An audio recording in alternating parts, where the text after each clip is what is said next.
నమస్తే గురుగారు. శ్రీమాత్రి నమః. గురుగారు, పుత్రులు లేకపోతే పితృకర్మలు ఎవరు చేయాలి? అసలు పితృకర్మలు చేయకపోతే జరిగే అనర్థాలు ఏమిటి? తప్పకుండా తెలియజేస్తారమ్మా. ముందుగా ప్రేక్షకులందరికీ శ్రీమాత్రి నమః, శ్రీ గురుభ్యో నమః.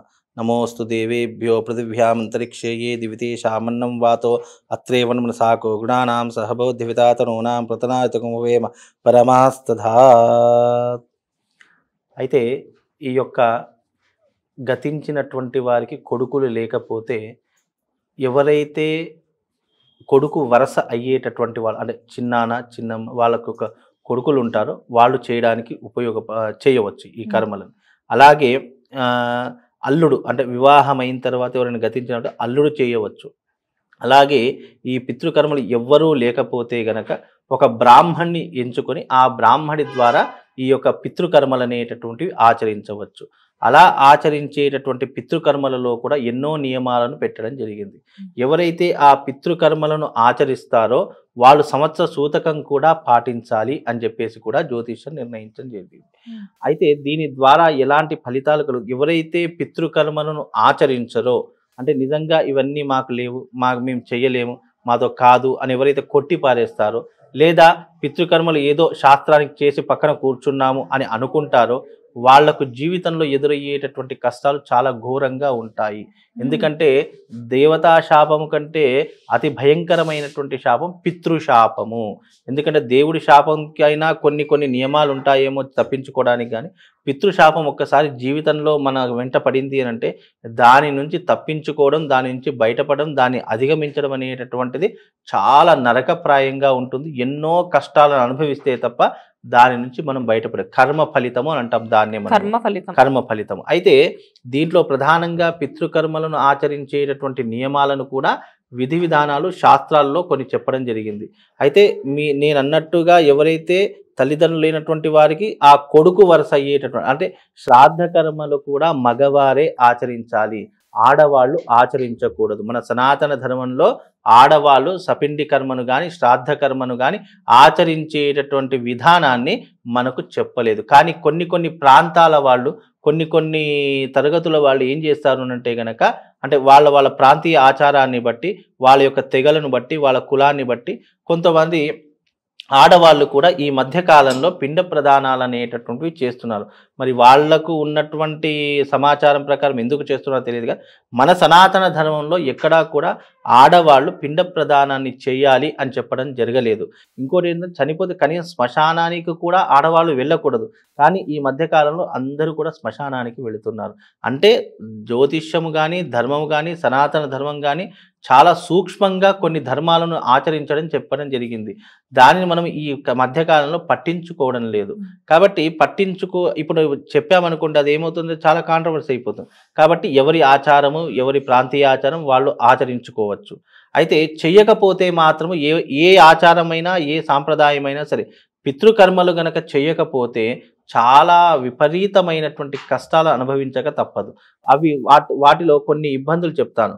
ఒకటి, ఎవరైతే సరైనటువంటి పితృకర్మలు ఆచరించారో వాళ్లకు వివాహ నష్టం జరగడము, లేదా వివాహమైన తర్వాత సంతానం జరగకపోవడము, లేదా అసలు వివాహం కాకపోవడము, వివాహం అయినా భార్యాభర్తలు విడిపోవడము, ఇలాంటివి జరుగుతూ ఉంటాయి. రెండవది సంతాన నష్టము, అంటే సంతానం కోల్పోవడం కానీ లేదా 5 months 6 months క్యారీగా ఉన్నప్పుడు గర్భస్థ పిండము లోపలనే చనిపోవడం కానీ ఇలాంటివి జరిగే అవకాశాలు చాలా మట్టుకుంటాయి. అలాగే వంశవృద్ధి ఆగిపోవడము, వంశవృద్ధి ఆగిపోవడం అంటే ఏంటి, ఒక వంశంలో లేదంటే ఒక కుటుంబంలో పూర్తిగా ఆడపిల్లలే పుట్టడము, ఇక మగ సంతానం లేకపోతే ఆ వంశం అక్కడితోటే ఆగిపోతుంది. ఇక ఎందుకంటే ఆ స్త్రీ పెళ్ళి వేరేళ్ళ ఇంటికి పోదు, ఆ వంశానికి పాత్ర వహిస్తుంది తప్ప ఈ వంశానికి ఎలా అంటే ఒక కుటుంబంలో పూర్తిగా స్త్రీ సంతానం జరిగినా కూడా అది పితృశాపం వల్లే జరుగుతుంది. అలాగే ఇంకో విషయం ఏంటంటే సంతాన నష్టము, సంతాన లోపము లేదు అని అంటే గనక వాళ్లకు జీవితంలో వృద్ధి లేకపోవడం, అంటే ఎంత డెవలప్మెంట్ అవుదామని చెప్పేసి మనం ఎంత కష్టపడ్డా జీవితంలో అస్సలు ఎదుగుదల లేకపోవడం, ఎక్కడ తీసిన గొంగడి అక్కడే ఉండడము, పనులు ఆలస్యంగా అవ్వడము, చేసే ప్రతి పనిలో ఆటంకాలు ఎదురవ్వడము, ఇవన్నీ కూడా పితృశాపం వల్ల కలుగుతూ ఉంటాయి. ఇక జీవితంలో వృద్ధి అంటే ఏంటి అంటే గనక మనం ఒక ఉద్యోగం చేస్తున్నాము, ఎంత కష్టపడ్డా మనం అదే ఉద్యోగంలో స్థిరపడుతున్నాం తప్ప ప్రమోషన్స్ రాకపోవడం కానీ, జీతాలు శాలరీస్ పెరగకపోవడం కానీ, లేదా నష్టం రావడం, అప్పులు చేసుకోవడము, అనారోగ్య పాలు కావడం, ఇవన్నీ కూడా కలిగేటటువంటి అవకాశం పితృశాపం వల్ల కలుగుతాయి. అందుకే జీవితంలో తప్పకుండా మనము పితృకర్మలను సరిగ్గా ఆచరించాలి. ప్రతి ఒక్క అమావాస్యకు నెలకు ఒకసారి మనకు అమావాస్య వస్తుంది. అమావాస్యకు గతించినటువంటి వాళ్ళ పేరు మీదుగా మనం ఆహారం తినేటట్టు మధ్యాహ్నం ఆహార భోజనం చేస్తాం. ఆ తినే సమయంలో ఒక ముద్దను పక్కన పెట్టి ఒక బౌల్ లాంటిది తీసుకొని దాంట్లో అన్నం ముద్ద పెట్టేసి ప్రతి 12 గంటలకు అంటే అపరాహ్న వేళ అంటాం, 12 నుంచి 2 గంటల సమయంలో ఈ అపరాహ్న వేళ 2 గంటలు ఉంటుంది. ఆ సమయంలో మనం తినేటటువంటి ఆహార పదార్థం ఏదైతే అన్నం ముద్ద ఉంటుందో అది తప్పకుండా పితృదేవతలకు పెట్టి మనం భోజనం చేయాలి అని చెప్పేసి శాస్త్రం కూడా చెప్పడం జరిగింది. అంటే శాస్త్రంలో సూక్ష్మంగా ఎన్నో రకాలుగా చెప్పడం జరిగింది. కానీ విధి విధానంగా ఆచరించాలి అంటే ఎవ్వరు కూడా ఆచరించడం లేదు. ఈ విధంగా ఆచరిస్తే పితృదేవతల యొక్క అనుగ్రహం కలుగుతుంది.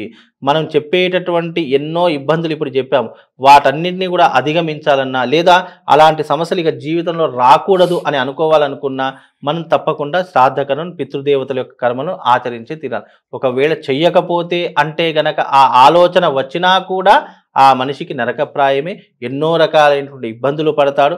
అవి చెప్పుకోలేనటువంటి సమస్యలుగా కూడా మారిపోతూ ఉంటాయి. అంటే జీవితంలో కొంతమంది వ్యక్తులు కొన్ని సమస్యలు ఎవరితో చెప్పుకోలేరు.